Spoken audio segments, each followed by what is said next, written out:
It's the Monica Crowley Show. And now for something completely different. I'm so excited about this. I can't even tell you. I've been looking forward to this for over a week and a half now. I am thrilled to welcome to the program for the first time, but I hope it's not the last time. In fact, I am hoping that it's the first of many times. Linda Stasi. Linda is a columnist, and she is a TV and entertainment critic with about 1 million readers a day in the New York Post and elsewhere.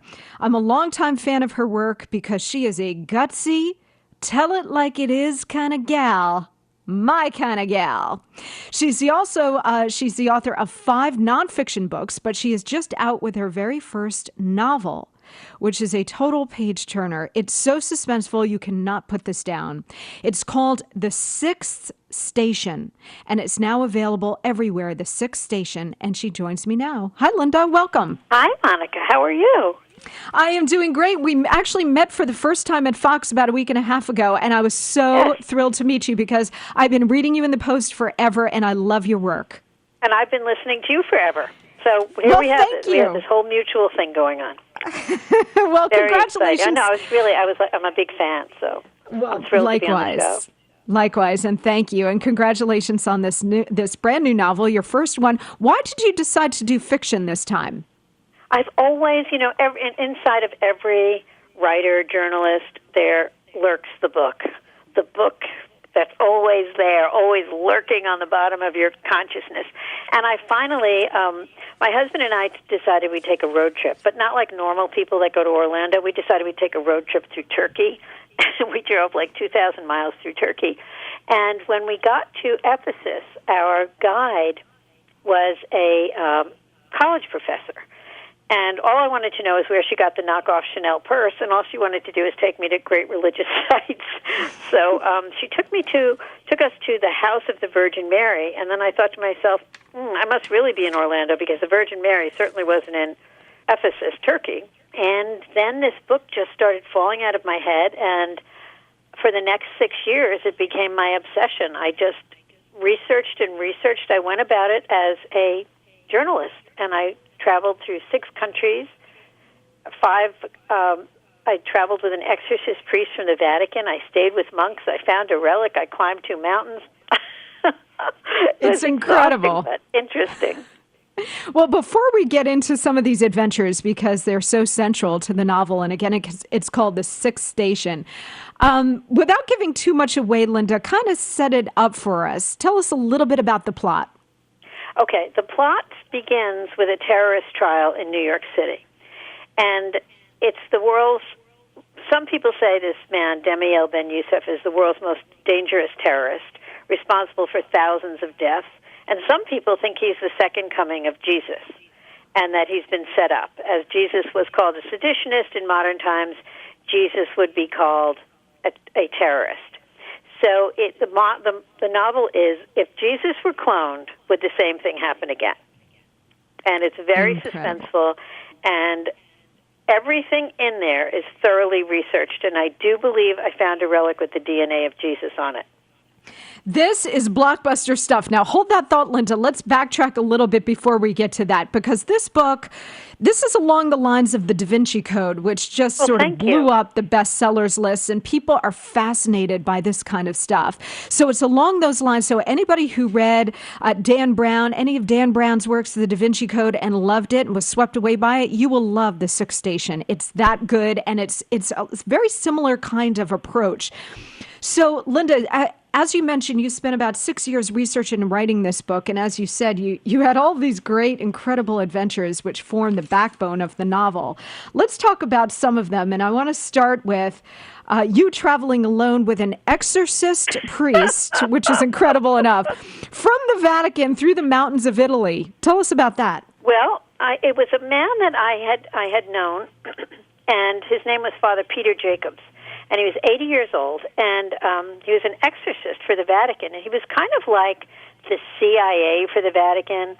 He'd been involved in some of the banking scandals, but everything rolled off his back. He never got in trouble. And I always thought he was kind of kooky, but he took me inside the Vatican. The gates wide open. They let us in. I was in the Pope's quarters. I mean, phenomenal. So when this book came to me and I decided I was going to find this relic, the Veil of Veronica, I called him up and I said, do you want to take a road trip? And he said, I'm always up for a road trip.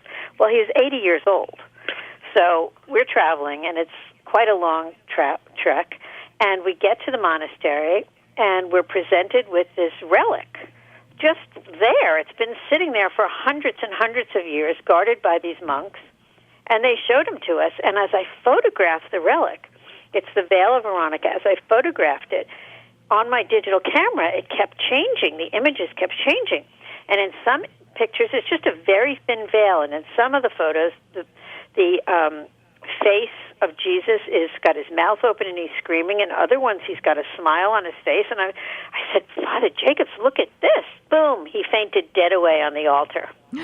Oh, my gosh. Now I've got an 80-year-old priest fainted dead away on the altar, and I'm thinking, okay, this is Weekend at Bernie's.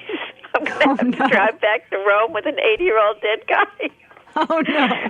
Yes, but the monks and I carried him to a room, and he slept for 12 hours straight. Wow. It was my first adventure in the researching of this book. I should have known I was in for it, but every single thing led me to something else, and I've seen things that I don't think anyone's seen in the world, things that have been hidden from people by the Vatican for thousands of years. Let me ask you, when you say you were taking pictures of the Veil of Veronica and each time you looked at it, it was slightly different, images of Jesus Christ, were the images, could you see them in person on the physical veil, or what were the images you were seeing just in the photographs? Just in the photographs.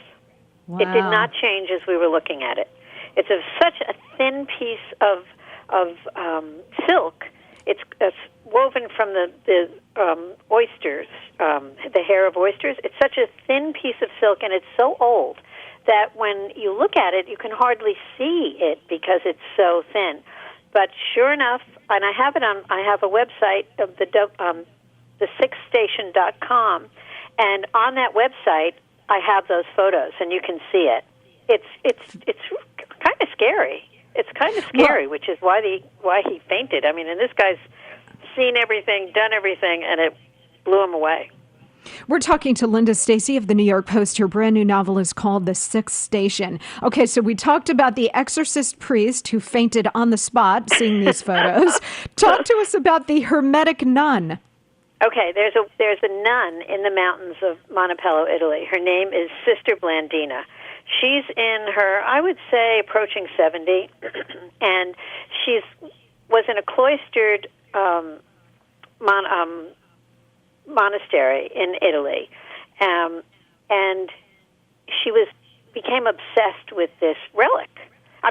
She was in a monastery in Germany, in a nunnery in Germany, and became obsessed with this relic and asked for permission to leave.